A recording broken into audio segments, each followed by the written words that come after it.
émission 25, émission 26. Non, 27. Bah, moi, j'ai fait 24 et 25. Il a raison, 27. On vient de faire la 26, maintenant on est à 27.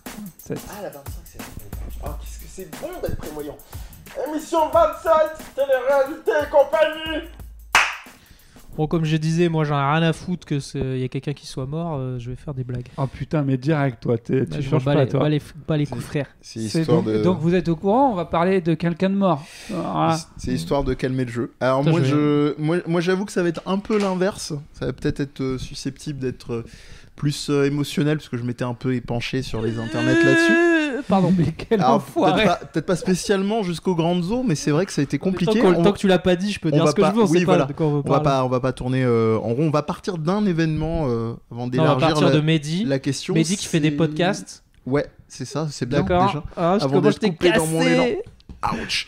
Ah, moi je suis non Olivier. Non, Olivier, Toi, ouais. tu es Psychopathe. Olivier, Olivier parce qu'on l'a psychopathe. oublié. Et donc, moi, je suis Amir, du coup, si toi, t'es Olivier. Psychopathe thérapeute.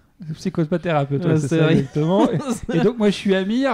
Non, t'es Olivier. Non, t'as dit que tu étais Olivier. Donc, bah, du coup, Bon, je suis Amir. je suis Olivier. Et je fais semblant de faire des séries d'animation. Ouais, et moi je vous donne des conseils sur la vie, je suis Olivier. Je t'ai tué. Ah, mon Dieu. Au moins ça commence effectivement à me détendre. Bon, la suite le sera un petit peu Ouais, moins. bah vas-y, parle de tes morts là. On prévient pour les gens pour qui ce serait un sujet éventuellement touchy. Donc je vais commencer à parler d'une personne qui a mis fin à ses jours il y a pas longtemps, ambiance. Parce qu'en plus, on parle de suicide, quoi. On Voilà. parle de suicide, voilà. Tu peux commencer à en parler, mais t'es pas obligé de finir. Hein. Non, ça pourrait, mais on va essayer. C'est qui s'appelait donc Hana Kimura. Encore une fois, ma fourche a failli languer et j'ai failli dire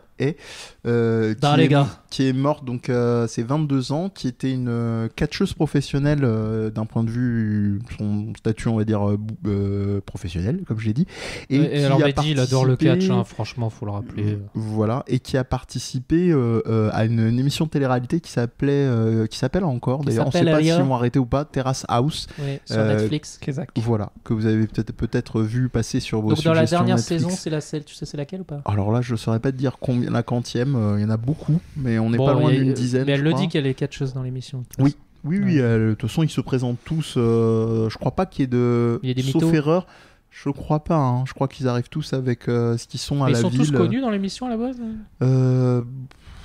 Ils ont tous un talent à des degrés différents, mais à chaque fois ils ont genre des tafs atypiques. On a tous un talent. Moi j'ai un podcast avec des potes. Alors, pour présenter un petit peu le rapport que j'avais à Terrace House avant de revenir à Hana Kimura, c'était un rapport un petit peu de... Je voyais des gens, ça me surprenait, dans mon entourage, proche ou moins proche sur les internets, qui mettaient « Waouh, en fait c'est trop bien, et puis c'est tellement différent des autres téléréalités. » C'est rafraîchissant. Voilà, c'est ça. Ouais, c'est différent, de Love Story et tout. C'était un peu ce genre de phrase-là, et je me suis dit, bon, bah écoutez, pourquoi pas, hein, je vais regarder, parce que moi j'ai une tendance assez rare à pas vouloir... défoncer un truc sans jeter un œil un minimum, et je me suis dit non, c'est vraiment l'inverse, au contraire j'ai trouvé ça encore plus malaisant, on y reviendra peut-être après, mais il y a une mise en scène qui est très minimaliste, et puis il y a un autre truc, c'est que la dimension en plus qui est travaillé du rapport, on va dire, de la façon de se balancer des trucs culturellement parlant, et pas la même que dans la façon de faire, on va dire, occidentale. Un japonais, il sait pas s'exprimer de la même manière. C'est ironiquement, c'est plus frontal et plus distancié. Je répète, hein, avec les critères de lecture, on va dire, moyenne ou les standards occidentaux. Et j'ai trouvé ça encore plus violent que la plupart... alors j'en ai pas vu des masses, vous me direz, hein, j'ai vu à l'époque, quand c'était la toute première de Love Story, puisque forcément c'était difficile de passer outre.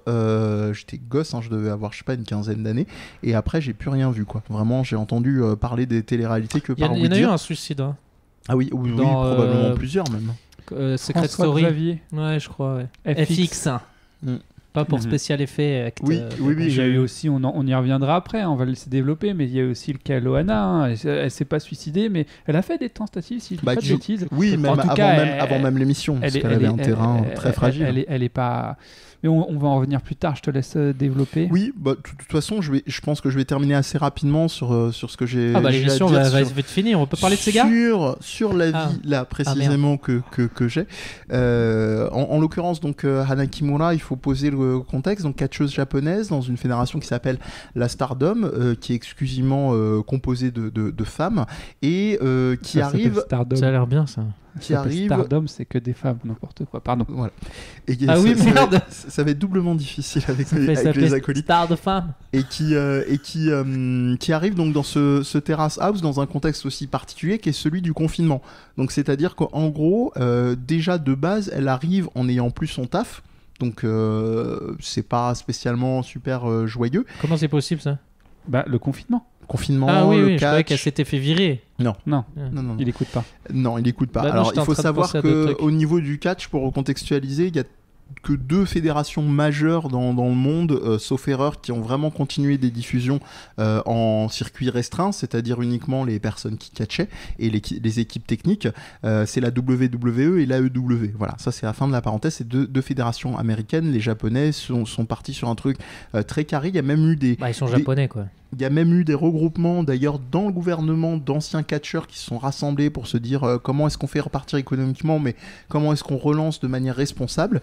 Et en l'occurrence, donc il n'y avait aucune activité sauf quand donc je elle dis, était seule à la maison, c'est ça que tu es en train donc de elle dire. est voilà et puis il faut savoir aussi que le catch c'est comme les fonctionnements de gens qui sont sur les routes ou qui sont musiciens et compagnie, c'est souvent sur la route et souvent ta famille c'est les personnes avec qui tu travailles quoi. Quelle taille à peu près la ligue à laquelle elle appartenait elle Qu'est-ce que tu entends par taille? J'entends par là, c'est un gros truc.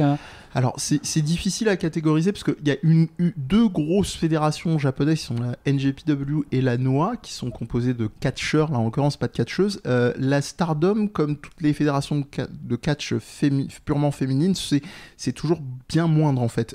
Si en volume de catcheuses, j'ai peur de dire une bêtise, mais grosso modo, je crois qu'il y a 5 à 6 factions et elles sont environ 3 à 4 dedans.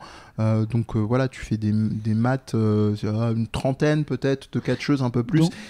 Donc en gros, on part sur quelqu'un qui catchait et qui devait pas déjà à la base super bien gagner sa vie, comme c'est souvent le cas pour certains catcheurs professionnels. Alors au niveau des frais à proprement parler, je ne sais pas. Je pense que vu la notoriété qu'elle commençait progressivement à avoir, ça devait aller. Mais oui, c'est sûr que c'est moins à la fête que d'autres les fédérations vraiment top of the chart et souvent qui sont composées de catcheurs, à l'exception peut-être effectivement des plus du côté états-unien où là c'est mixte. Et qu'est-ce qui s'est passé? Et ce qui s'est passé, c'est qu'elle a subi un harcèlement, ce qu'on appelle du cyberharcèlement massif. Merci Internet. Merci Internet. Enfin merci les gens aussi, parce que oui. ça, merci Internet, c'est un peu la solution facile. Quand je dis merci Internet, c'est merci les gens derrière leur clavier en fait. Qui ne s'appelle pas Christian. Voilà, j'essaie un peu de me faire sourire parce que j'avoue que c'est un peu voilà. Et en l'occurrence, c'est arrivé à la suite d'un épisode. Alors, je sais pas comme d'habitude jusqu'à quel point est-ce que c'est scripté ou pas, où il y avait un type qui l'avait, enfin, comme ils vivent tous ensemble, hein, évidemment, ils se répartissent les tâches et à un moment, il devait. Attends, tu parles de Terrace House là. Ouais. Mais elle était plus à Terrace House à ce moment-là. Ah si. Ah, c'était encore pendant l'émission. Mais c'est pour ça que ça a eu encore... Attends, elle est morte en plein milieu de l'émission. Bah pendant, ils ont dû arrêter, en fait, ils ont arrêté la diffusion des épisodes et ils savent même pas s'ils vont reprendre, en fait, Terrace House tout court. Alors, qu'est-ce que vous avez pensé de son suicide? C'était sympa. Donc, je suis un peu bouleversé. Donc, de fait, ils ont, comment dire, c'était un épisode où, de ce que je me suis documenté, hein, pas jusqu'à aller regarder en intégralité, je vous avoue, les épisodes, un type qui avait la tâche de s'occuper des vêtements des uns des autres s'est occupé de nettoyer sa tenue de catcheuse et il lui a plus ou moins flingué sa tenue par négligence ou que sais-je. Et apparemment, c'est un personnage dans Terrace House qui, globalement, est assez négligent et assume pas ses responsabilités. Pareil, hein, c'est tout le flou de la télé-réalité en règle générale et particulièrement de Terrace House de savoir jusqu'à quel point c'est scripté ou pas. Et ce sur quoi on assistait beaucoup, et je pense que ça c'était sincère, hein, c'est vraiment pas un côté on va dire fleur bleue ou ce que vous voulez, c'est que elle avait un attachement vraiment, c'était pas le prix en fait de la tenue, c'était l'attachement moral qu'elle avait, ce que ça représentait pour elle, etc. Et des suites de ça, c'est là pour te répondre Amir, donc il a commencé à avoir le cyberharcèlement massif, comme quoi ouais tu de la merde et puis catcheuse, qu'est-ce que c'est, voilà, tous les poncifs qui peuvent aller. Genre les gens sur internet, ils ont vu l'épisode Et ils ont commencé à l'attaquer sur l'histoire de la tenue. Ça a commencé progressivement sur sa position, le fait qu'elle s'énerve. J'y reviendrai ça un peu après. Le fait aussi probablement dans l'eau que ce soit une femme, donc sans aller dans la dimension basique, qu'elle soit plus à même d'être victime le harcèlement. Et souvent il y a la dégaine plus simple pour les femmes que pour les hommes. Ça peut arriver aussi pour les hommes, hein, évidemment. Et puis le troisième point, c'est comme ça sur internet. Je sais pas, mais je termine dans la vie, oui. Je termine là-dessus, je prendrai ton avis juste après, j'aurai terminé pour l'instant. C'est que il faut savoir que Hana Kimura, ce n'est pas une japonaise, c'est une japonaise en fait métissée. Son père est indonésien, donc double racisme. Donc on peut supposer qu'il y a dû avoir aussi des sorties assez fournies. Donc c'était un peu le tiercé gagnant. Et pour définitivement m'arrêter là-dessus, puis recueillir un peu, parce que là je suis en monologue quasiment depuis tout à l'heure, on a reçu.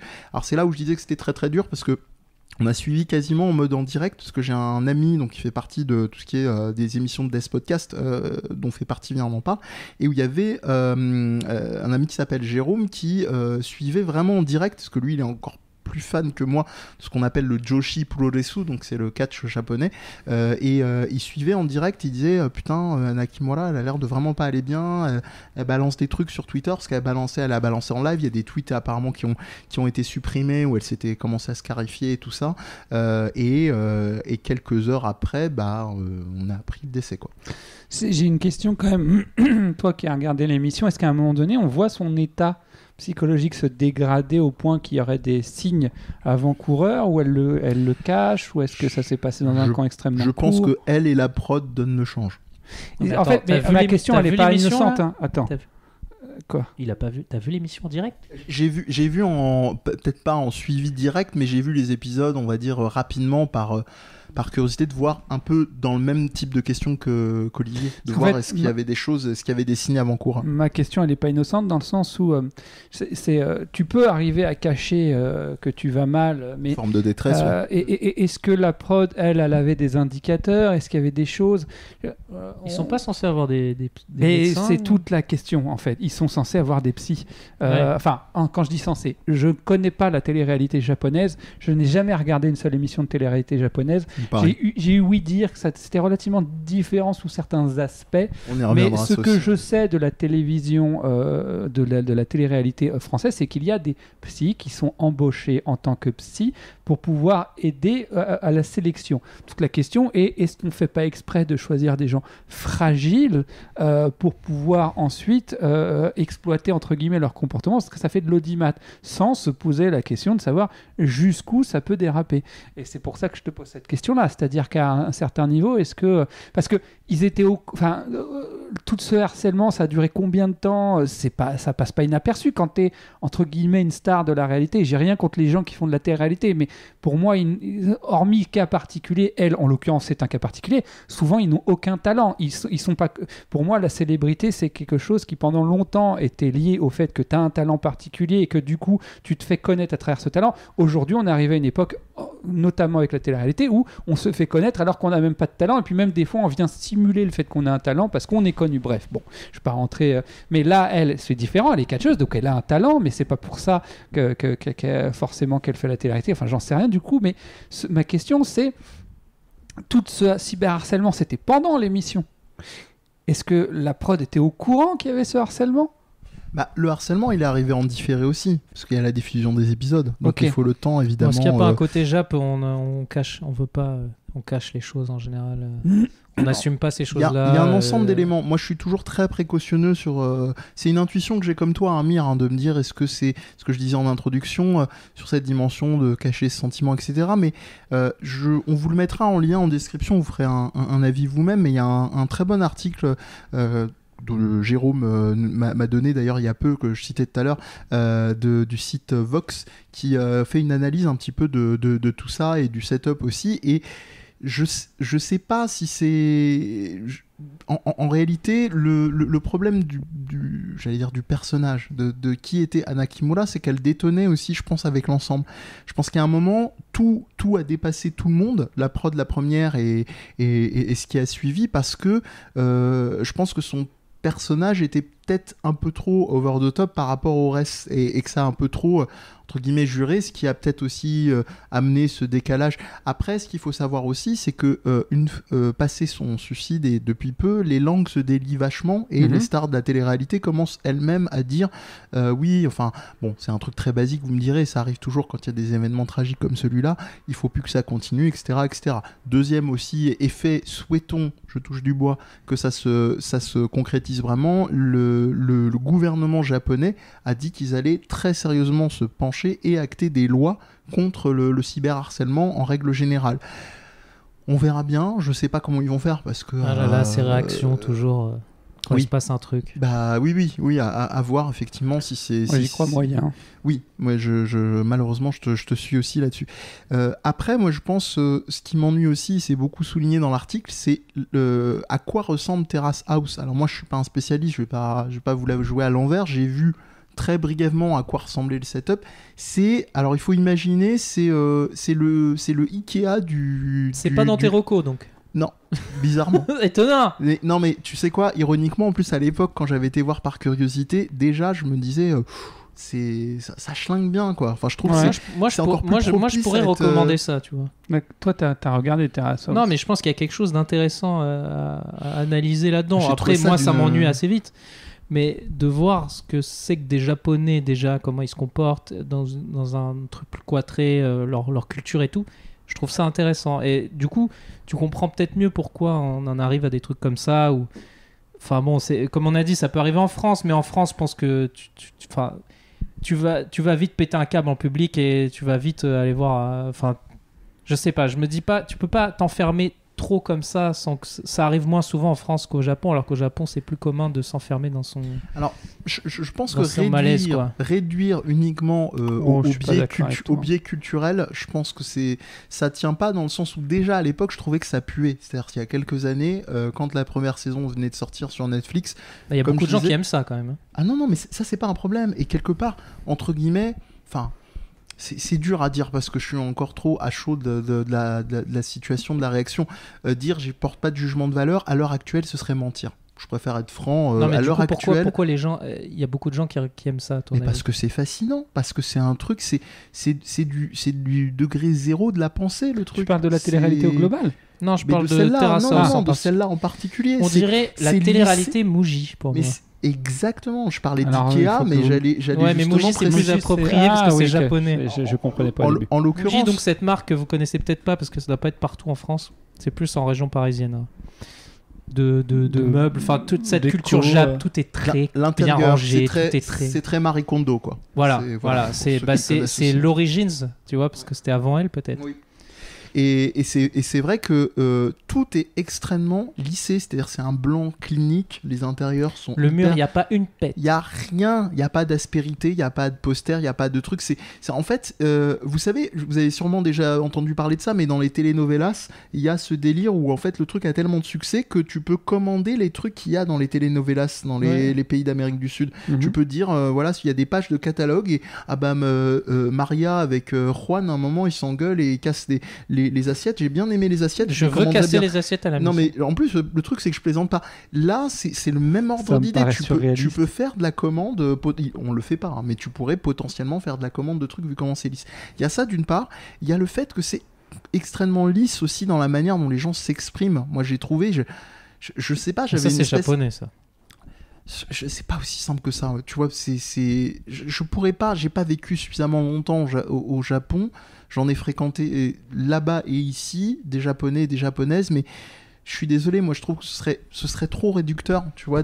Moi j'ai le droit de faire ce que je veux, j'ai vécu au Japon. Oui. Ouais, c'est un enculé. J'ai le droit de dire de ma mère, j'ai vécu au Japon. Non, mais il y a une frustration avec le japonais et l'échange qui est bien retranscrite dans ce truc-là. C'est cette espèce de sentiment d'incapacité de dire des trucs genre mais réponds-moi, connard. Tu vois, tu peux pas faire ça en japonais. Il va te dire non, je suis désolé, non. Dis-moi oui ou dis-moi non. Je peux pas. C'est compliqué, ils vont te dire. Voilà.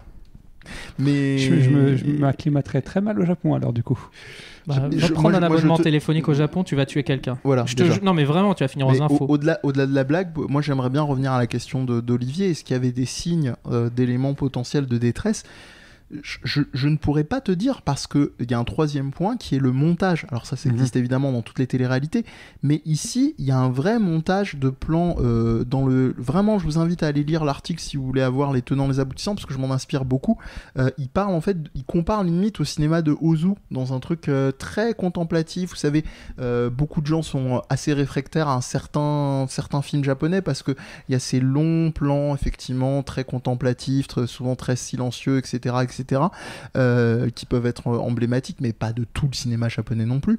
Et c'est vrai que la série emprunte vachement à ça, quoi. C'est des espèces de tableaux, quoi. C'est déjà la télé-réalité, de par son unité de lieu, ça donne un côté. Et puis il y a un deuxième truc qu'il faut rajouter, en tout cas moi, comme j'ai dit, je suis très vieille garde, parce que le seul truc télé-réalité que j'ai regardé c'est Love Story.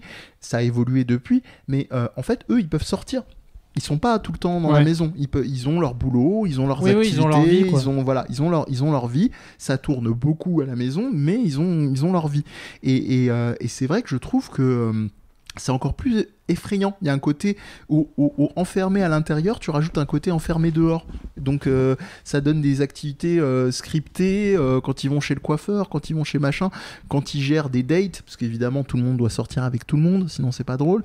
Et voilà. Moi je m'arrête là pour l'instant. Ça c'est la télé-réalité. Hein. Oui, toi tu as regardé le début de Terrace House? Non, j'ai vu une ou deux saisons en plein milieu. Quoi? C'est intéressant de regarder un peu. Pourquoi ? Parce que c'est complètement différent de ce que tu peux trouver dans les émissions ou les séries que tu regardes autour de toi. Après, tu commences à voir l'espèce de boucle. Et je pense que ça parle pas mal des limites de la logique japonaise pour moi. C'est-à-dire ? Vouloir être trop propre, trop lisse, trop carré. Tu vois qu'au final, dans les relations, ça a aussi un impact, quoi. C'est-à-dire que nous, on est sale, on est dégueu, on se crache à la gueule, mais au moins, on est sincère. Alors que les Japonais, des fois, c'est comme ils peuvent pas se dire les choses en face, parce que c'est ça le problème numéro 1, c'est qu'ils savent pas. Un Japonais ne dit pas les choses en face. Du coup, laisse tomber les galères qu'ils ont. Mais c'est vrai qu'on a cette image de la culture japonaise trop propre, mais tout ça c'est de la façade. Toi qui as vécu au Japon. Non, c'est pas la façade. Parce que moi, quand je vivais au Japon, mec, le premier truc qui me choquait quand je revenais en France, c'était la saleté. Non, je te parle pas de ça, moi. Je te parle des rapports humains. Déjà, je te donne un exemple, les hosts. Les hosts, c'est des mecs qui sont c'est payés, comme quand tu prends la caméra et que tu mets ça dans une cité et tu dis c'est ça la France. Non, mais ce que je veux dire, c'est que les Japonais ont beaucoup cette culture du paraître, c'est-à-dire oui, on ne doit pas dire les choses, oui, mais entre guillemets en background il se passe des choses, quoi. Toujours, mais c'est pas ce que tu vas voir partout, à part si tu vas le chercher dans des coins un peu je crois que dans ce que dit Amir, faut faire la distinction entre le fonctionnement culturel et le fait qu'ils évoluaient dans un lieu. Ils savaient où ils évoluaient, c'est-à-dire c'était un truc systémique au sens où c'est une prod, c'est pas très différent d'une prod de télé-réalité en France. Après, moi c'est ce que je disais en intro, moi j'étais choqué par justement cette froideur et cet envoi de scud à la gueule comme ça, qui alterne avec des moments où il rentre jamais dans la sincérité des choses, dans mon curseur de jugement. Mais je pense qu'en soi ça change rien, c'est-à-dire que c'est très proche de la plupart des autres téléréalités. Probablement, j'ai pas beaucoup d'éléments sur lesquels comparer, mais ce qui m'ennuie vraiment, c'est que là c'est la façon, c'est ce qui est renvoyé dans l'image de cette série. Et ça, je pense que les Japonais comme les Occidentaux ont été touchés de la même manière par cette série-là. C'est son montage, c'est ce que ça décrit. Et là, j'insiste vraiment, peut-être que les analyses et les interprétations qui arriveront de ce qu'on saura, parce qu'on va savoir probablement de plus en plus de choses, parce que c'est encore très récent. Au moment où on l'enregistre, ça a même pas un mois, quoi. Oui, excuse-moi, non, c'est moi qui te coupe sauvagement, mais elle parle anglais, elle, ou pas ? Oui, très peu. Non, parce qu'en fait, ma grande question, c'est qui l'a harcelé ? Principalement c'est japonais. Oui, mais tu vois, tu dis les Japonais, ils vont pas se dire les choses et tout. Ils sont quand même susceptibles de... Si tu veux un exemple de comment les Japonais peuvent être hyper durs, tu te souviens quand il y a eu des Japonais qui sont... Des journalistes japonais qui sont allés genre dans les pays arabes et qui se sont fait genre décapiter et tout. Non. Nous, quand j'étais au Japon, c'était arrivé et tout. Et tu vois, en France, ça serait arrivé, on serait tous en train de dire oh là là, c'est ça, putain, on va tous les défoncer. Ou alors les Américains, les sales arabes, on va les massacrer. Parce que les Français ont failli avoir un accent américain quand même. Hein. Ouais, mais en fait, il y a vraiment. Je vous aime bien les Américains pour ça. Vous êtes vraiment vénères. Les putains d'arabes, on va tout leur faire péter chez eux. Mais tu vois, c'est ça la logique. Bon, au Japon, en fait, les Japonais réagissent pas comme ça. Ils étaient en mode oui, mais c'est eux, c'est la faute aux journalistes. Ils avaient pas à aller là-bas. Pourquoi ils sont allés là-bas? C'est dangereux, donc c'est normal que ça leur arrive, tu vois. Okay. Ça, c'est réaction de Japonais, tu vois. Oui, mais je veux dire ça, tout ça, c'est de la façade. Non, c'est vraiment. S'il existe des Japonais qui sont capables d'harceler. Je pense pas, Olivier. Enfin, dans l'exemple que vient de donner Amir, le rapport à l'information au Japon est très particulier. Oui, non, mais... C'est-à-dire que là où nous on se plaint de notre journal télé machin lisse comme la mort, les Jean-Pierre Pernaut et j'en passe et les JT hyper lissés, là-bas le rapport à l'information c'est super chaud quoi. C'est vraiment pour y accéder, enfin un peu moins heureusement avec les générations actuelles et l'accès aux informations sur différents canaux.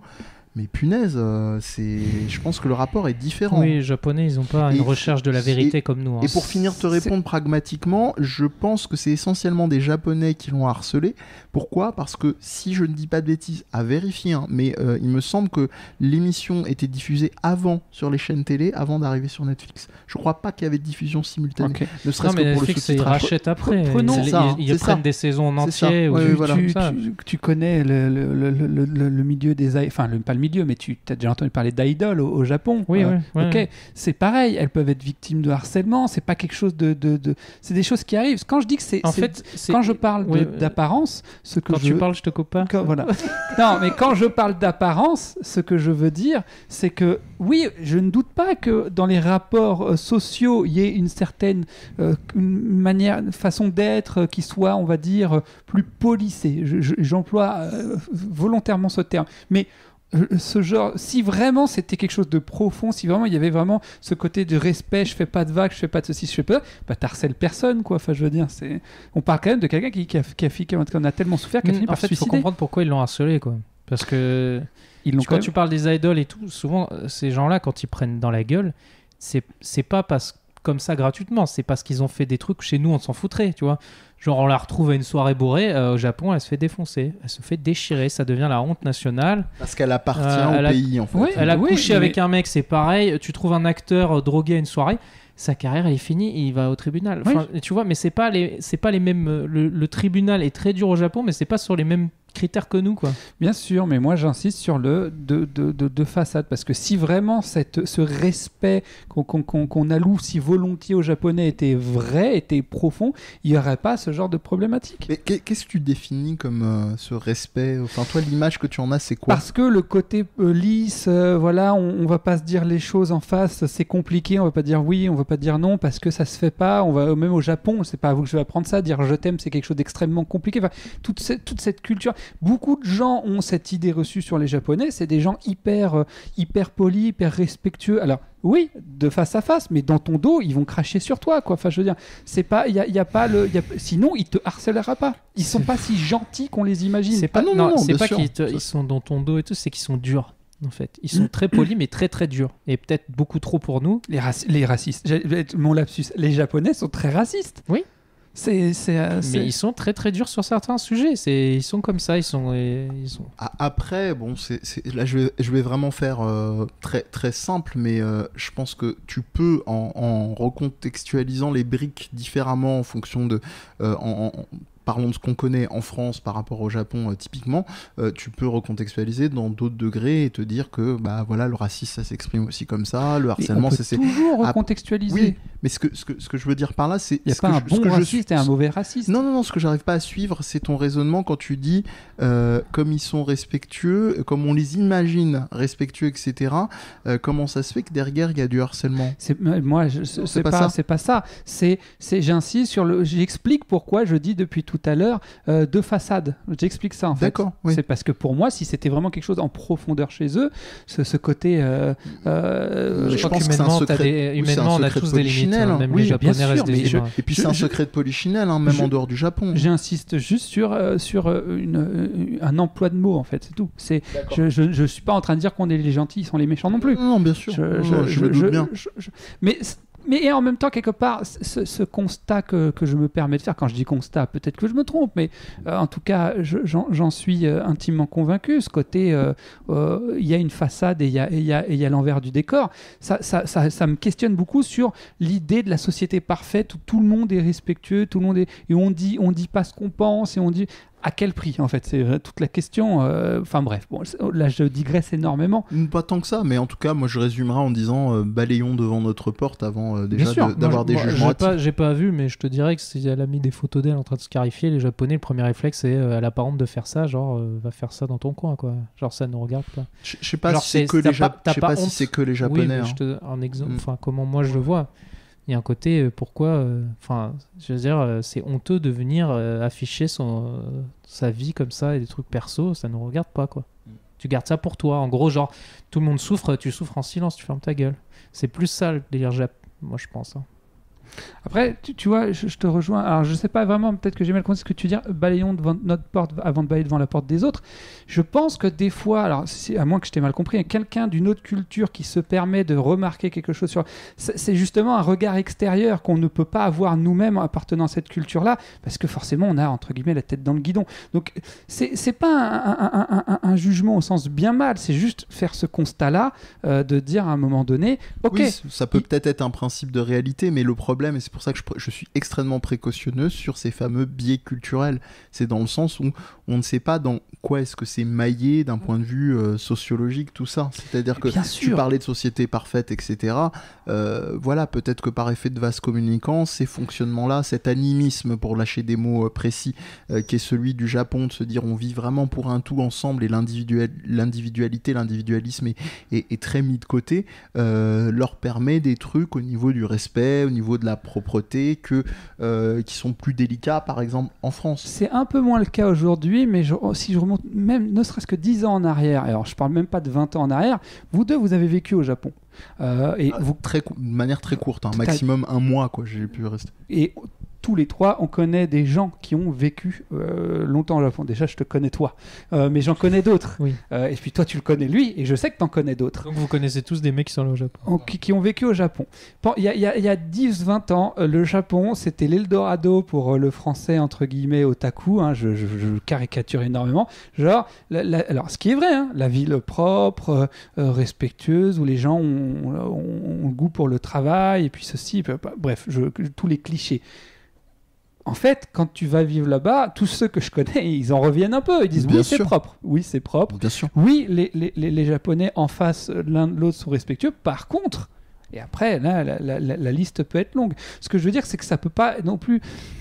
sans dire, regardez, ils sont... Parce que, putain, si je devais parler du regard que je porte sur la société française, j'en aurais aussi long à dire. Mais d'ailleurs, on peut le faire aussi avec la télé-réalité, puisque c'est ça le sujet de base. Ce que je me permets de dire par là, c'est ça peut être intéressant de temps en temps d'oser dire, ok, de toute façon, pour moi, il y a du bon à prendre partout. Vraiment partout. Mais par contre, c'est pas de trop exagérer de dire. Alors attention, par contre, il y a peut-être des choses qui sont un petit peu fantasmées. Mais d'ailleurs, les Japonais fantasment beaucoup sur les Français. Et quand ils viennent en France, en général, ils déchantent énormément. Les Français, on est des romantiques. Lol, quoi. Quand t'as dit, il y a eu un truc que t'as pas précisé qui est important. Tu dis les Japonais adorent les Français blancs. Oui. Donc ils aiment pas les Français noirs. Ils aiment pas trop les Français un peu teintés, tu vois. Oui. Donc, comme leur vitre. Donc quand t'es noir de peau et tu vas au Japon, tu vas vite comprendre que Black Lives Matter, mais pas sur cette île.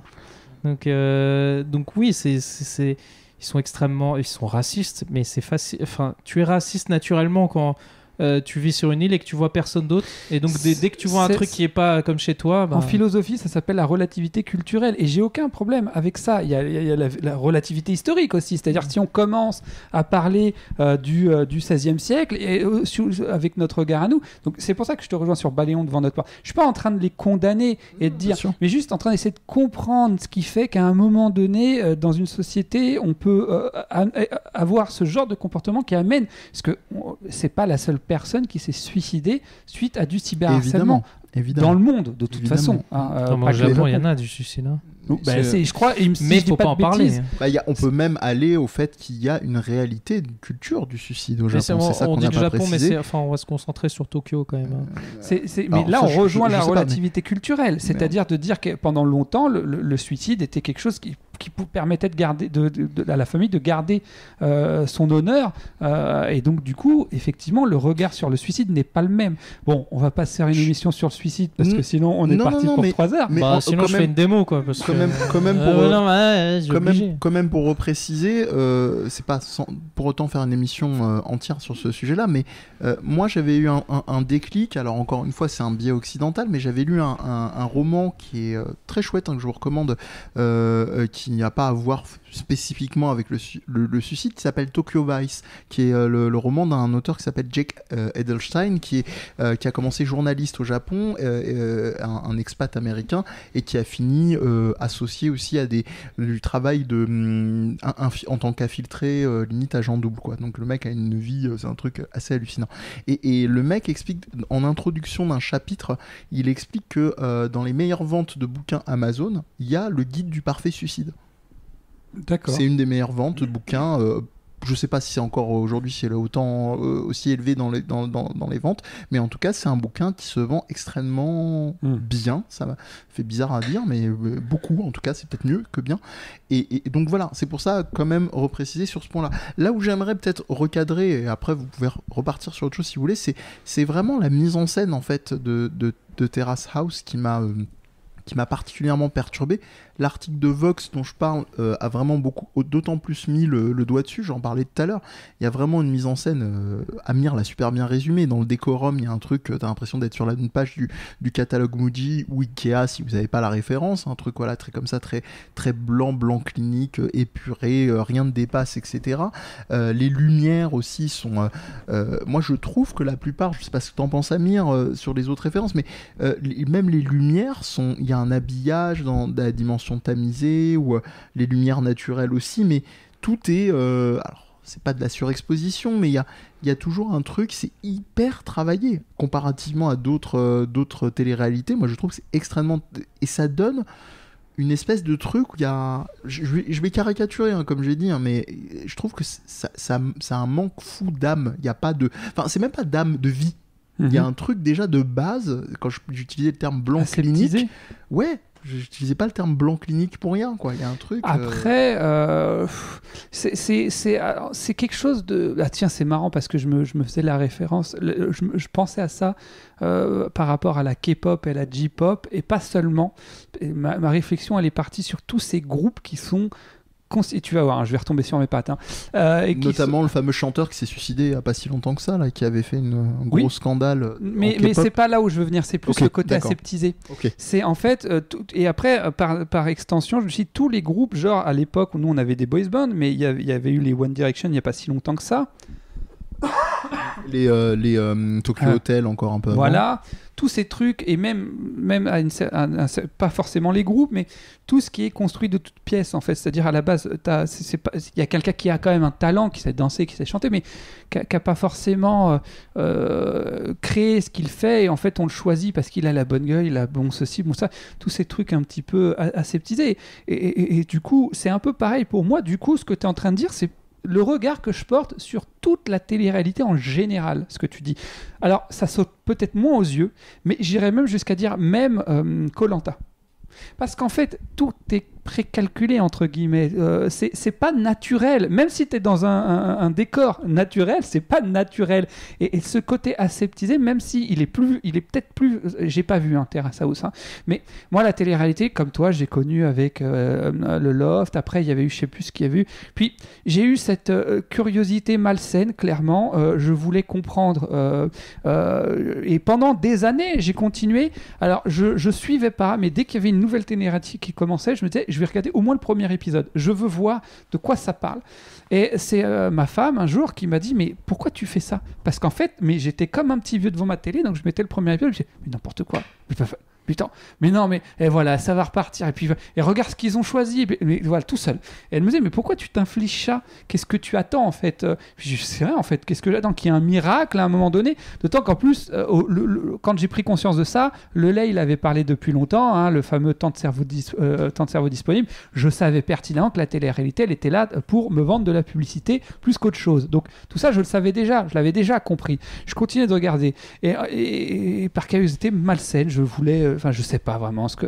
Bref, ça fait maintenant quand même pas mal d'années, mais du coup, les plus connus, on va dire, même les Koh-Lanta et tout, j'ai déjà vu au moins un épisode, tu vois. Et à chaque fois, je me fais cette remarque, c'est faux, c'est fake, c'est alors pas aussi abusé que tu le dis, où c'est tout blanc, c'est tout polissé. C'est là le problème, ceci. c'est tout le problème. La nuance, c'est que là, c'est fake avec l'illusion que ça ne l'est pas. C'est-à-dire qu'il y a une vraie image d'idéal. Tu prenais l'exemple de Koh-Lanta, il y a ce côté effectivement ouvert où tu sais, ou en tout cas l'accord tacite, c'est que tu sors pas de l'île, donc tu participes. Donc tu vois, ça peut justifier dans les recoupes que tu te fais dans ton cerveau, de te dire ah bah oui, là il n'y a pas de plan extérieur, ou des gens qui viennent ravitailler l'équipe parce que on est dans de l'habitacle naturel et sauvage. Le Loft, c'est l'accord, c'est logique aussi, t'es dans un huis clos, tu ne sors que quand tu es éliminé ou quand tu as décidé de partir, c'est pareil. Là il n'y a pas ça, c'est pour ça que j'insistais vraiment sur cette dynamique intérieure-extérieure, et il y a ce fantasme, cette illusion que c'est la vie de tous les jours. Ouais. La page du catalogue Muji, c'est la vie de tous les jours, c'est comme ça, et c'est des trucs de...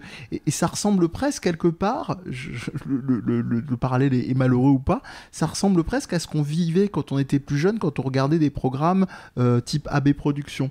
Genre, tu regardais Hélène et les garçons et machin, tu disais, waouh, quand je serai plus grand, quand tu avais 8-10 ans ou 15 ans à l'époque, eux en avaient 20-25, tu disais, ouais, je serais plus stylé comme eux, et puis j'aurais moi aussi une répète de groupe de musiciens, et puis je passerais mon temps à la cafette, et là, c'est un peu pareil, mais avec un truc, l'intérieur bourgeois, il est à portée de main chez toi, tu vois. Tu peux avoir ce fantasme par procuration de vie comme ça. Et c'est ça que je trouve très particulier, et c'est pour ça que j'insistais sur la mise en scène aussi, les coupes, le montage, c'est vraiment... Télé-réalité, c'est un oxymore. Bien sûr. C'est-à-dire que ça n'existe pas, la télé-réalité. Mais même c'est pas la réalité, de toute façon. C'est ça le problème. C'est qu'on appelle ça télé-réalité, mais ça n'a rien à voir avec la réalité. Même, comment ça s'appelle d'ailleurs, qui a refait parler de lui récemment, ils avaient dit qu'ils allaient en refaire. C'était Striptease, l'émission. Striptease, ça c'est très bien. Qui était déjà un peu plus proche de la réalité. À partir du moment où tu mets des caméras dans un environnement, déjà tu biaises le truc. C'est un peu le truc de la physique quantique. L'observateur vient biaiser en fait c'est pas possible. Tu peux pas prétendre à filmer la réalité à partir du moment où il y a des caméras, parce que la caméra, même si on te dit oui, tu vas l'oublier, non, c'est pas vrai. Ou au moins consciemment ça t'influence. Donc, et puis là en plus on sait pertinemment que, en tout cas pour celle que j'ai eue, c'est en grande partie scénarisé ou orchestré, tu vois. On sait qu'on va faire interagir telle personne avec telle personne parce que ça va avoir telle bref. Donc déjà à la base, ce fantasme de la télé-réalité, c'est biaisé. Tu ne peux pas prétendre à regarder quelque chose de réel. Mais c'est marrant parce qu'on en parlait dans la voiture pour toute autre chose, mais je faisais référence tout à l'heure quand on arrivait à l'allégorie de la caverne de Platon. C'est-à-dire, pour ceux qui ne connaissent pas, je vais faire très court. Je connais. Non. Tu permets? Mais je dis pas que tu connais pas. Pour ceux qui connaissent pas Amir, mais parce que je en parler. Alors tiens, tu peux nous raconter l'allégorie de la caverne? Non. Non, je te fasse la version de la cité. En gros, c'est un mec qui est enfermé dans un truc, alors du coup, il est dans sa réalité, il voit pas l'extérieur de la caverne. Bah voilà. Alors, ils sont trois. Il y a les reflets. En fait, fais-moi la version technique. C'est une discussion entre Socrate et un de ses disciples, et c'est Platon qui... alors, pour info, moi, je pense que Socrate n'a jamais existé, que c'est une invention de Platon. Je peux me tromper, mais il y a beaucoup de choses qui font... Fake news. T'es le Zemmour de la fake news. Comment tu veux que Platon aille savoir ce qu'a dit Socrate à je sais plus qui avant d'avaler la ciguë alors qu'il était enfermé et que Platon était pas là? Qu'est-ce qu'il foutait dans une caverne? En fait, il a été... Enfin bref, bon. Il y avait des caméras. Cette allégorie, c'est Socrate qui la raconte et qui explique qu'en fait, il faut imaginer trois hommes qui sont enfermés depuis toujours dans une caverne, et ils sont enchaînés de façon à ce qu'ils ne peuvent pas se retourner, même leur tête ne peut pas pivoter. Ils regardent la paroi en face, derrière eux il y a un feu, et devant ce feu il y a des hommes qu'ils n'ont jamais vus, qu'ils n'ont jamais entendus, qui font bouger des formes devant le feu pour pouvoir projeter des ombres. C'est sûr que c'est pas une reco manga, ça, on dirait un scénario qui veut rien dire. Et en l'occurrence, donc du coup, tout ce qu'ils connaissent du monde, c'est ça. Et un jour, il y a un des trois qui est détaché. Je la fais courte. En fait, finalement, il finit par voir le feu, il finit par voir les formes, et il finit par sortir. Au début, le ciel, le soleil lui brûle les yeux. Métaphore de la connaissance qui, au début, peut être dure à avaler, surtout quand on se rend compte qu'on s'est trompé. C'est beau. Et une fois qu'on s'habitue à ça, il découvre le monde avec toutes ses richesses, et en fait, il veut faire demi-tour et il veut aller voir ses potes en leur disant: les gars, vous passez à côté du monde. Faut venir, là. Et comme lui, il est plus habitué à l'obscurité de la grotte, il voit moins les ombres projetées, donc on le prend pour un mec qui n'y connaît rien parce qu'il est même pas capable de voir ce qu'il est censé voir, et qui prétend avoir vu des choses qui n'existent pas. Donc le rapport est inversé, et en gros, Socrate dit le risque, c'est de se faire buter si tu insistes. Enfin bref, je la fais courte. Mais en gros, c'est ça. C'est-à-dire que... En gros, il vaut mieux pas perdre son temps avec les teubés. La télé... Non...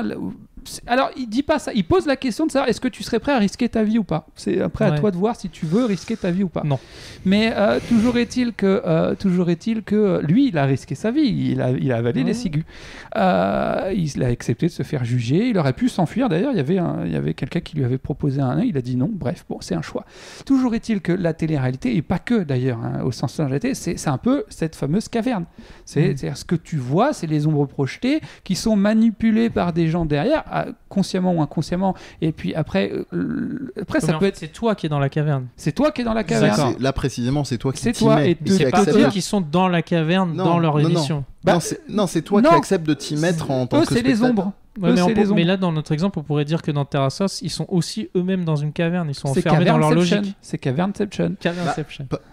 Pas vraiment, moi je pense dans le sens où eux c'est acté, c'est signé. Il y a un accord. Oui, mais le fait je pense qu'il y a un côté, elle était coupée de la réalité aussi dans cet appartement avec ces gens-là, et tu vois, elle avait pas. Oui, mais ça fait pas partie de l'accord tacite. C'est une expérience qu'elle a acceptée. Je pense pas qu'elle se serait suicidée si elle vivait dehors tranquille, ou qu'elle pouvait voir sa famille ou ses amis. Alors ça, j'en sais rien. Ce serait une autre discussion. Mais ce que je veux dire par là, c'est que eux faisaient pas. Moi, je les mets pas au même titre que les ombres, pour reprendre l'allégorie de la caverne. C'est pour moi les spectateurs, c'est les personnes qui regardent, qui sont les personnes enchaînées, qui acceptent d'être enchaînées. Entre tout ça et le confinement.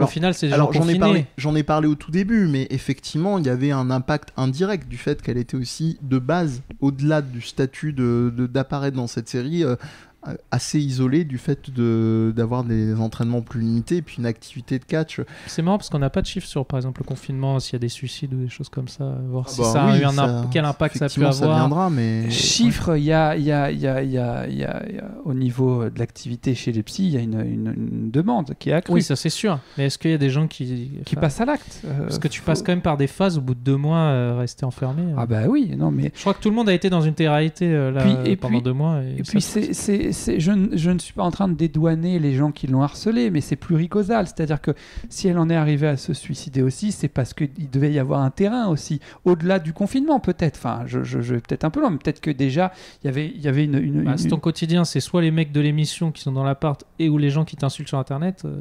Oui, mais de manière antérieure à tout ça, quoi. Tu vois. Ouais. C'est très compliqué de répondre à cette question. De toute façon, quoi qu'il arrive, ça justifie pas le fait que tu puisses harceler quelqu'un. C'est pas parce que quelqu'un est suffisamment en paix avec lui-même que tu peux l'insulter tous les noms que ça le touchera pas, que ça veut dire que ça justifie le fait que tu peux l'insulter. Non, j'ai pas dit ça. Quelque part, c'est triste d'en arriver. arriver. Je te parle plutôt du fait que ça l'atteigne moins.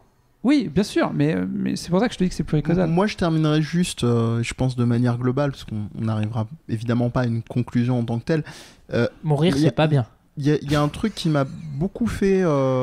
j'ai trouvé très ironique, c'est cette remarque qu'on a toujours sur le catch, justement, de venir te reprocher, alors les classiques, hein, c'est pas vrai, c'est pas machin, c'est ridicule, c'est pas une représentation de la réalité, alors que la proposition du catch, c'est acté. On sait que c'est effectivement, sachant que, petite nuance que je fais toujours hein, sur le catch, hein, c'est pas la réalité.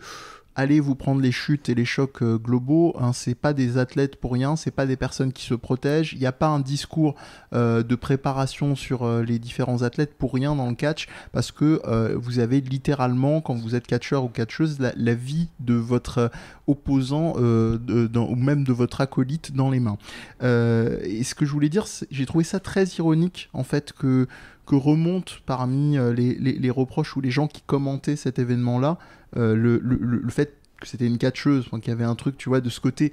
Non, mais il n'y avait pas de lien, mais je veux dire, parmi les reproches, c'était genre, ton truc, ça sert à rien, enfin voilà, en tant que catcheuse, et où c'est pas réel, etc. Et j'ai trouvé que la confrontation était troublante, tu vois, dans la question de la remise en question entre un objet qui t'offre effectivement un divertissement, mais c'est acté en tant que tel, tu sais que le catch, tu adhères, il y a cette fameuse suspension d'incrédulité, etc. Là, on n'est pas dans une suspension d'incrédulité. On sait que c'est pas la réalité, mais on ne peut pas nier que, je suis désolé, c'est de la boîte de Skinner le truc. Même si tu codifies les trucs, même s'il y a une aide psychologique ou machin, tu ne peux pas calculer l'issue de ces trucs-là et qu'émotionnellement les gens, ne serait-ce que concrètement, sur les effets de la psyché, tu enfermes des gens. On l'a vu avec le confinement, et Amir faisait le parallèle, c'est troublant, évidemment. Ça a des effets, et que émotionnellement, parfois quand il chiale à la caméra, oui, peut-être que c'est un peu surjoué, mais oui, peut-être qu'il y a probablement un fond vraiment d'impact. Ça a des effets. Et j'insiste, je l'ai dit tout à l'heure, mais en plus, on prend des gens qui vont faire, entre guillemets, le show, et souvent, ils vont faire le show à leurs dépens. C'est-à-dire, c'est des gens qui vont avoir une sensibilité particulière, qui vont être capables d'avoir des explosions de colère ou ce genre de choses. Donc, il y a aussi ce calcul-là. Mais d'ailleurs, tu fais bien de rappeler que le catch, c'est un show.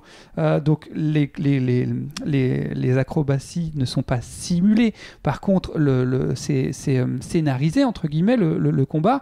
Mais c'est un accord tacite. Nous-mêmes, là, on représente quelque part la caverne. Sauf qu'on ne le cache pas.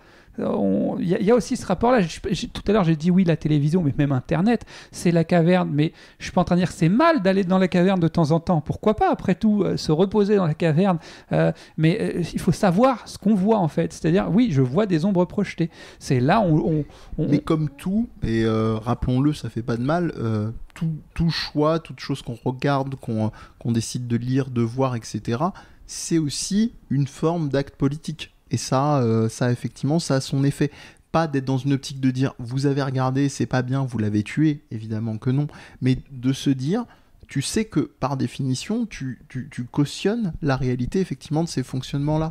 Donc après, chacun voit midi à sa porte. L'idée, évidemment, on peut être sur, ça arrive à tout le monde, d'être sur des formats et de se dire ah bah j'ai découvert après que ça alimentait une sacrée misère. Est-ce que je fais le choix de cesser de regarder ou quoi ou qu'est-ce?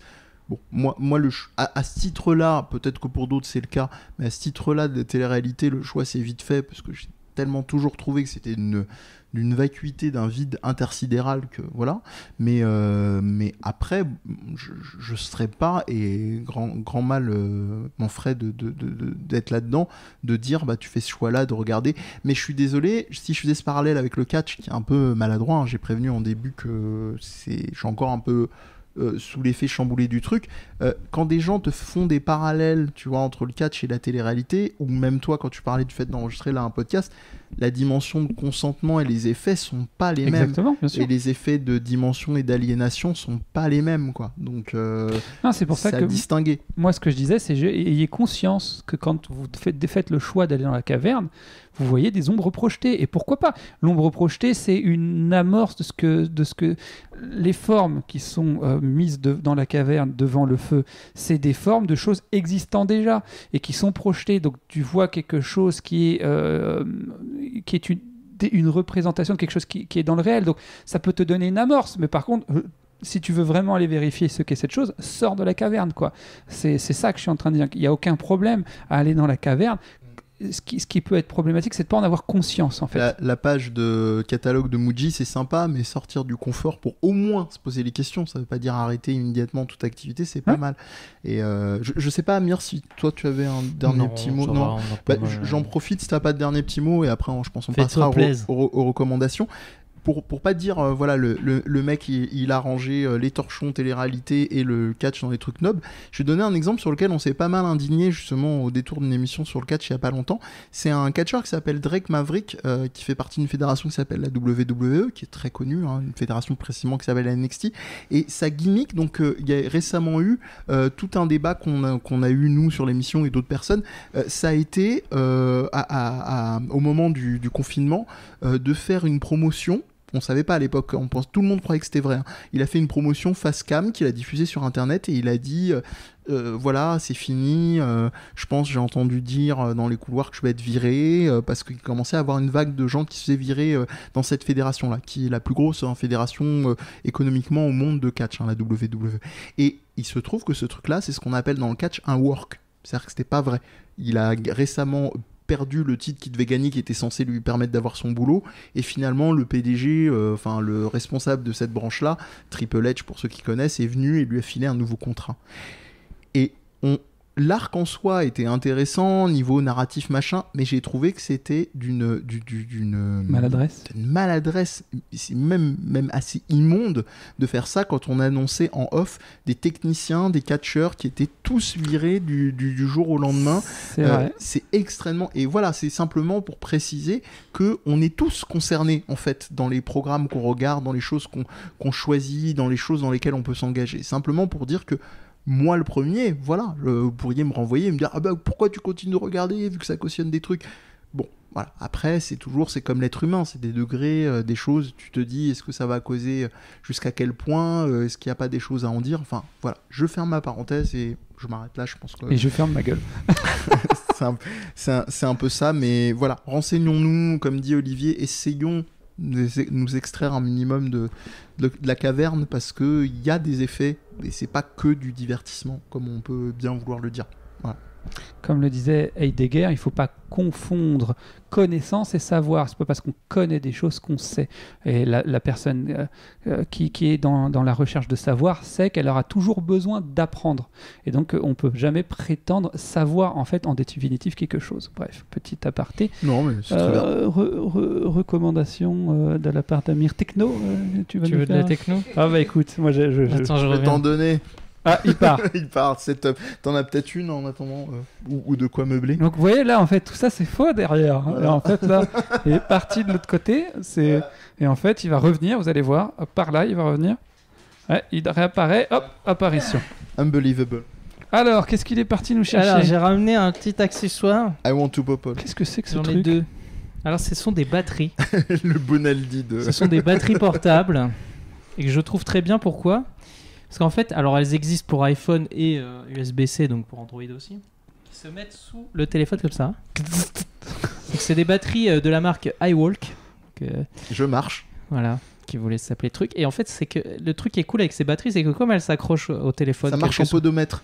C'est kinétique. Non, c'est pas ça. Ah non, merde. Non, c'est juste que... J'allais trop loin dans le Du coup, tu peux garder ton téléphone dans ta main et t'es pas en train de galérer à avoir un fil qui va soit dans ton sac ou dans ta poche, puis qui se tord, qui se truc. Et ergonomiquement, ça passe C'est ce que j'allais dire. C'est un peu plus lourd, mais en fait, c'est pratique. Ok. Bah, et du coup, parce qu'en fait, si t'achètes une coque batterie, parce que j'ai tout. J'y pensais, ouais. Le problème de la coque batterie, c'est qu'elle te fait chier. Et donc tu es obligé de l'enlever de ton téléphone tout le temps. Et c'est là que tu vas l'abîmer en le glissant et tout. Alors que ce truc-là, tu l'enlèves, tu le mets, tu l'enlèves, tu le mets. Et quand t'en as pas besoin, tu vois, ça s'enlève comme ça, quoi. Donc, non, mais ça, pour le coup, ça m'intéresse vraiment parce que moi, j'ai une coque qui permet d'attacher mon truc à mon scooter. Donc, je peux pas mettre de coque batterie et ça me fait chier. Effectivement, j'ai un normal et c'est vrai que c'est chiant en fait. Soit t'as une batterie avec un fil et du coup t'es obligé de la mettre ailleurs. Combien ça coûte ce petit objet d'accord, le mec il sait même pas. Sans ajout du prix. Et pourquoi t'en as deux? Parce que j'ai 2 téléphones et j'en ai un Android, donc Malin. Et ouais, j'ai pas de. Ah oui, regarde, c'est Android. Tout petit, regarde, ils sont en promo sur Amazon. Normalement, ça coûte 32 € et là, ça coûte 19 €. Ouais, mais le problème, c'est que tu vas devoir l'acheter sur Internet quelque part. Ok, ouais. Parce que tu vas pas la trouver à la Fnac, c'est ça le problème. Et bah, tu sais, alors, autant ne pas l'acheter sur Amazon. Anecdote, alors, encore une fois, je fais pas de prosélytisme, mais personnellement, et même ma femme et moi, on boycotte Amazon. C'est notre choix. Je suis pas là. C'est très bien. Bref. Ma femme commande quelque chose parce qu'elle est impossible de trouver, pour tout dire, une plastifieuse. Hein, elle avait besoin d'une plastifieuse. On va en magasin et tout, machin. C'était introuvable. Pour vos jeux coquins introuvable de trouver quelque chose de qualité, tu vois. Alors, tu sais quoi? C'est pour faire des cartes pour des personnes qui ont atteint la maladie d'Alzheimer pour faire des ateliers. Donc voilà, bravo. Ouais, pour qu'ils puissent faire des trucs coquins. Pour faire des coquins. Le mec, il te lâche. Bref, mais toujours est-il que du coup, le confinement se passe et tout, parce qu'elle avait commencé à chercher avant le confinement. Puis là, impossible de trouver. Elle était partie voir dans une boutique en cas impossible aussi à trouver. Donc elle dit, je vais commander à la Fnac. C'est pas on reçoit un colis Amazon Allemagne en plus, s'il te plaît.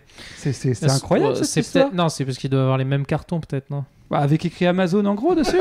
Ils doivent les recevoir d'Amazon, du coup ces bâtards ils les réutilisent peut-être. Je sais pas. Ouais, bah en tout cas, bon bref. Donc tu vois, des fois tu te dis oui, t'as raison. C'est quoi le délire sur Internet? Genre ils commandent, c'est la Fnac qui commande sur Amazon et qui te rajoute et qui te met un prix. C'est vrai que la Fnac, en fait, tu commandes pas vendeurs, tout sur la Fnac, ouais. Les vendeurs, ils sont sur toutes les plateformes. Ah oui, c'est simplement ça. Donc c'est pour ça quand tu me dis Amazon, c'est pas vraiment Amazon. Tu commandes chez un autre mec en fait, et Amazon prend des frais dessus comme la Fnac prend des frais dessus.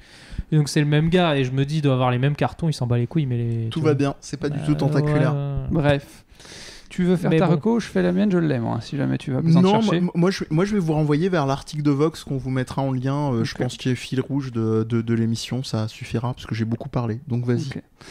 Alors, je ne vais pas faire très original, mais c'est mon petit plaisir du soir en ce moment, c'est de me regarder. Non. C'est de plastifier des cartes. On est de retour. Non. Avec les gros boobs. C'est les épisodes de JoJo's Bizarre Adventure qu'on trouve sur Netflix. Ah, c'est... Oh my god. Bref, non, c'est vraiment mon petit plaisir. Alors, c'est quand même très connu. Mais j'ai quand même vu que Michel Polnareff a rendu hommage à son personnage dans la série. Jean-Pierre Polnareff Michel Polnareff. Il s'appelle Jean-Pierre. Oui, excuse-moi. Et donc oui, il a rendu hommage à son personnage du manga. Quoi. D'accord, mais faut quand même le faire. Oui, et le gars est ouf. Hein. Ouais. Mais donc moi j'aime beaucoup Jean-Pierre Polnareff, le personnage. Toujours est-il. Non. Et le chanteur. Parce que moi, il faut savoir que cette série animée, elle date de 2014, si je dis pas de bêtises. Alors que. Ah bon je crois que c'était plus vieux que ça. Non, et ben en fait, il y en a une beaucoup plus vieille que j'avais fait à l'époque et qui m'avait fait saigner des yeux et des oreilles. Les OAV tout sombres. Oh là là, 13 épisodes seulement, c'est un truc fait à l'arrache. Oh mon dieu. Oh là là, ça crache sur le manga. C'est quoi ce délire? C'est quoi cette série où tout le monde est barré là? Mais c'est... Ah, t'as jamais fait toi? J'ai toujours regardé de loin, je me suis dit bon, je regarderai un jour. Alors fais-les toi sur Netflix, vraiment. Alors personnellement, ils ont tous l'air gays. C'est ça. Il y a ce côté-là, il y a ce côté-là. Il y a le côté très... Il y a le côté gay friendly. Il y a même des scènes qui sont clairement homo-érotique. Tu te fais attaquer par le décor. Le décor là. Même plus qu'homo-érotique. Enfin, c'est là, on est dans le frottement de sexe contre fesses quoi. Mais toujours est-il que non, en fait, l'arc, parce qu'il faut comprendre que JoJo's Bizarre Adventure, c'est il y a plusieurs arcs. Il y a plusieurs arcs qui se passent à plusieurs générations. Donc c'est toujours la famille Joestar, mais il y a des générations qui se séparent. Avec ça rapport avec le rapport. Et en gros, le premier héros que tu suis, c'est Jonathan Joestar. Oui, ça je sais. On m'avait un peu essayé de m'expliquer. Mais 2 générations après, tu vas avoir Joseph Joestar que tu retrouves dans l'arc Star Crusader qui est le plus connu avec les stands. C'est-à-dire, en gros, ils ont des pouvoirs. Il y a une espèce de personnage qui pas que d'ailleurs, il n'y a pas que des personnages, mais une espèce d'entité qui vient apparaître et qui leur sert au combat. Avant, en fait, ils utilisaient leur corps avec une technique, j'ai oublié le nom, mince, dommage, mais en gros, ils utilisent leur corps et l'onde. Ils utilisent l'onde pour pouvoir se battre, machin. Et en fait, moi, scénaristiquement parlant, pour être très honnête, je préfère le tout premier arc avec Jonathan Joestar. Le deuxième est plus sympa, mais on est plus dans le côté baston. Le Star Crusader qui est le plus connu, c'est de la baston pure. C'est oubli scénario, c'est il faut aller retrouver le méchant. Et sur la route, il va y avoir plein de méchants et on va faire la bagarre. Mais j'avoue que c'est super kiffant. Il faut le regarder pour ce que c'est. Qu'est-ce qui est bien ? C'est les personnages charismatiques, loufoques. Alors sur les 2 premières saisons, c'est ça. Il y a un côté très Hokuto no Ken aussi, Ken le survivant. Et à partir de la 3e, donc qui est la plus connue, comme je disais depuis tout à l'heure, c'est le côté stratégique. En fait, les combats... tout le monde, je pense, enfin tout le monde peut-être pas, mais même dans les premières saisons, le côté stratégique, t'as déjà ça. Oui, mais c'est à partir de la 3e avec les stands. C'est vrai qu'avec les stands, il y a un enjeu supérieur. Tu te rappelles de Yu-Gi-Oh, tu vois, toutes les strates pour les combats avant il avait une carte cachée dans son anus. Non, justement, avant que ça devienne de la merde avec les cartes, quand il y avait un jeu à chaque nouvel épisode, ou quand c'était encore bien. Et non, là c'est vraiment le truc. T'as un épisode dans la saison, je crois, qui suit où il se bat contre une espèce d'extraterrestre. Non, où c'est un mec qui campe dans une tour d'un pylône électrique et puis qui peut contrôler toutes les vis et toutes les parties du pylône électrique. Et donc ça donne un combat complètement taré de te dire mais comment il va en venir à bout ? Tu connais le pouvoir des mecs qui sont dans la team des gentils, mais tu te dis comment il va... ou un autre mec qui peut se déplacer sur un trajet complètement dingue qui s'appelle The Highway, je dirais pas précisément son pouvoir, et où tu découvres à la fin qu'il contrôlait le truc sur un... Il y a la zone aussi du pouvoir. Enfin voilà, c'est vraiment tout le côté très cérébral des combats. C'est ça qui est génial. C'est vrai que c'est accentué avec l'apparition des stands, mais il y a déjà ça dans les premières saisons où il y a ce côté stratégique où l'autre il a quand même un avantage, que ça soit en force ou même lui-même en stratégie, parce que dans le 2e arc, toute la fin où ils sont dans l'espèce de coliséum là, c'est hyper stratégique. T'as déjà ce côté-là, mais c'est vrai qu'avec les stands, il y a une dimension parce qu'en plus des fois tu te dis tiens lui il part avec un handicap, comment il va pallier à ce handicap. Comment est-ce qu'on peut voir cette série ? Netflix. Ah, il y a tout ? Encore ? Non, il n'y a que jusqu'à Star Crusader en fait, parce qu'il y a encore des arcs après, mais ils ne sont pas encore sur Netflix. Si tu peux lire les mangas. Mais moi, depuis, je ne sais pas si vous avez remarqué, et je suis très content en fait que Disney ait ouvert sa chaîne. Moi, j'ai jamais été un grand fan de Disney, et en fait, ils ont pris tous leurs trucs, toutes leurs licences Disney, et depuis du coup, ça laisse de la place pour Netflix. En fait, ils achètent plein d'animés. Hein. Ah ouais. Il y a pas mal d'animés sympas qui sortent sur Netflix. Moi, j'ai vu un Miyazaki, j'ai pas kiffé. Hein. Mais c'est autre chose. Mais ce que je veux dire, c'est qu'il y a pas mal de séries qui ont popé assez récemment, juste après que comment ça s'appelle, Disney ait ouvert sa chaîne et récupéré ces trucs. Donc je pense que le lien, c'est plus qu'un lien de corrélation, il y a un lien de cause à effet. En tout cas, moi, on va racheter tout le Jap parce que le Disney ils feront jamais du Jap. Ouais, mais tant mieux, achetez, allez-y, faites-vous plaisir. Faites plaisir à Olivier. Oui, voilà. Bon, très bien. Ok. Il faut redire, mettez un pouce bleu. Abonnez-vous. Abonnez-vous. Non, mais mettez des commentaires sur YouTube, même si vous êtes en audio, parce que vous êtes des mecs bien. Venez de l'audio, s'il vous plaît, c'est pour le référencement.